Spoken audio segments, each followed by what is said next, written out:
Hello. I completed all of my research upgrades, but stuff still happened. So what's up? At attention patriots, we salute law enforcement, but not that kind of law enforcement, the good kind of law enforcement. Now you might be asking me, what is good law enforcement? I have never heard of that. Well, I'll tell you, we stand the Booty Patrol. A man in Florida was cited by cops for driving a truck that looked like a Border Patrol truck, but it wasn't. It was a Booty Patrol truck. It had flashing lights like law enforcement, and it had glowing wheels, and it said Booty Patrol on the back. While I am not a fan of ICE, I am a fan of ICE see dat booty. Presumably the truck was out doing the rounds to make sure that all booty was up to code. I commend him for that. But as always, the cops didn't like it, and so they were like, stop it. That's the story. Anyway, corporate realtors were kind of held accountable, almost, not, I mean, slap on the wrist, but still. A jury in the US found that the National Association of Realtors was conspiring to keep prices artificially high for some commissions. It basically shakes out such that there are just a whole bunch of parties involved in real estate sales,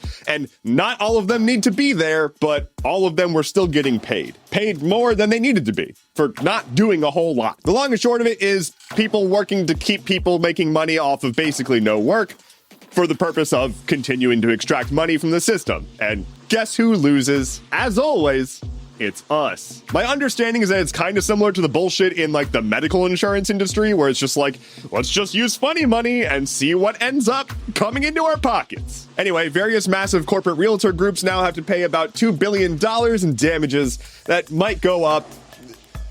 That's nothing to them, but it's more accountability than we had before, so neat. Accountability is going to be a bit of a theme from here on out, so here we go. Hey, New York, how's your mayor? Is he a cop? Is he being investigated by the FBI? Yeah. If you weren't aware, New York City's mayor, Eric Adams, is a cop. And that's surprising because everyone hates the NYPD. I don't know either. Anyway, he's under investigation for possible corruption by the FBI.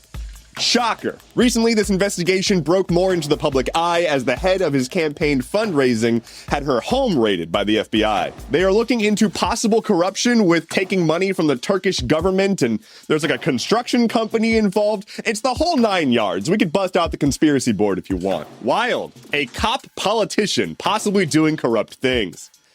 Who would have seen? I can't even believe it. Sam Bankman-Fried, disgraced former head of crypto company FTX, has been found guilty on all charges of fraud that he was facing in trial. He now stands convicted on top of about $10 billion of fraud. FTX was kind of this like crypto golden boy. It was supposed to be this financial institution that brought stability to the crypto world and gave people a platform to join the crypto revolution. It was actually just a fraud front. It has been heavily compared to Enron in terms of giant corporate collapses, so much so that the guy who came in to fix Enron after all that happened came into FTX as well. And when he walked in there, he was like, what the hell is all of this? He was shocked at just how bad the situation actually was. And this is the guy that cleaned up like the biggest corporate mess in US history. Anyway, while he was supposed to go up and do his testimony, Sam Bankman-Fried essentially just walked up to the podium and said all of the wrong things. His defense essentially amounted to like, no, I didn't do fraud. I didn't mean to do it. I didn't do fraud. No, you did fraud. Haha, Uno reverse card. Anyway, he's going to jail and whatnot, but like what gets me here is that this isn't an isolated thing. This dude is doing the same fraud that like every other major corporation is doing. He just was bad at it. He was blatant and he didn't hide his tracks well, and he didn't have a good enough PR team around him to spin it. He didn't have a good enough legal team to cover his ass.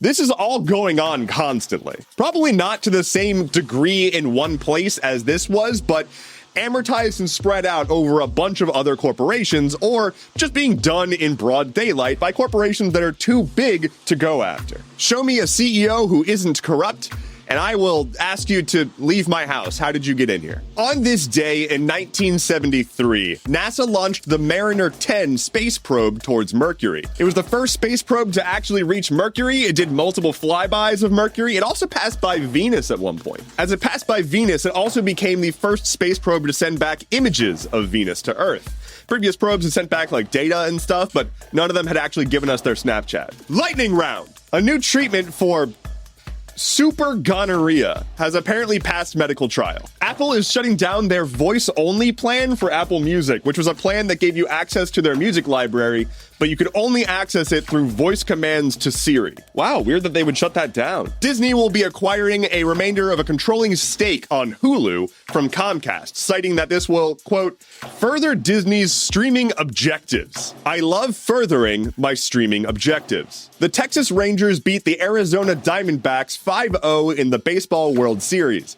That is the end of my knowledge of this situation. I didn't know the World Series happened. The Republican-controlled U.S. House of Representatives has passed their $14.3 billion aid package for Israel. Biden has said he's going to veto it, not because of the money and not because of, it's going to Israel, but because of the method of getting that money. Watch my previous episode for more. And finally for today, if you live in the EU, Meta is rolling out a subscription option for using Facebook and Instagram without ads in order to comply with privacy regulations in Europe. In a statement, Meta declared, quote, "We'll continue to advocate for an ad-supported internet." Man, what a righteous cause. Thank you so much for listening to today's episode of Stuff Keeps Happening. Head to stuffkeepshappening.online for sources, bonus content, and 5 gallons of freshly squeezed orange juice. Don't forget to leave a review on whatever app you are listening to this on. I don't know what the podcast app are these days. There's so many of them. I would very much appreciate it. It helps a ton. My name is Endeavorance. I'll be back on Monday. Take care and be well.